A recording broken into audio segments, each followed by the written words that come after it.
State Cayley Hamilton theorem. இதோட statement வந்துட்டு பார்த்தோம் அப்படின்னா, every square matrix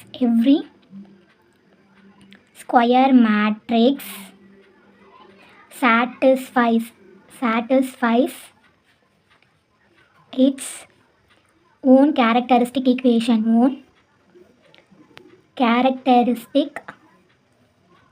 equation.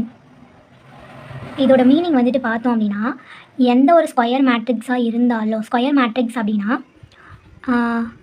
2x2 matrix, 3x3 matrix, இதை போல் இருக்கிறது தான் நம்ம ஸ்கொயர் மேட்ரிக்ஸ்னு சொல்லுவோம். அதனால் எந்த ஒரு ஸ்கொயர் மேட்ரிக்ஸாக இருந்தாலும் அந்த மேட்ரிக்ஸில் வந்து கண்டுபிடிக்கிற கேரக்டரிஸ்டிக் ஈக்குவேஷன் வந்துட்டு சாட்டிஸ்ஃபை பண்ணும். இதுதான் இதோட மீனிங்.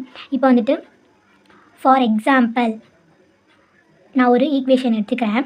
λ³ -7 λ² + 14 λ -8 = 0ன்னு ஒரு ஈக்குவேஷன் எடுத்துக்கிறேன். இப்போ ஏன்ற ஒரு மேட்ரிக்ஸ் எடுத்துக்கிறேன். 2 -2 3 0 0 -3 2 0 -1 4 இப்படின்ற ஒரு மேட்ரிக்ஸ் எடுத்துக்கிறேன். இப்போ இந்த ஈக்குவேஷனை நான் ஏவாக கன்வெர்ட் பண்ண போகிறேன். அப்போது a³ -7a² + 14a -8 = 0.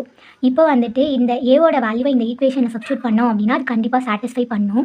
ஏன்னா இது வந்துட்டு ஒரு ஸ்கொயர் மேட்ரிக்ஸ், அதாவது 3 rows 3 columns இருக்கிற ஸ்கொயர் மேட்ரிக்ஸ். ஸோ அதனால் அது சாட்டிஸ்ஃபை பண்ணும்.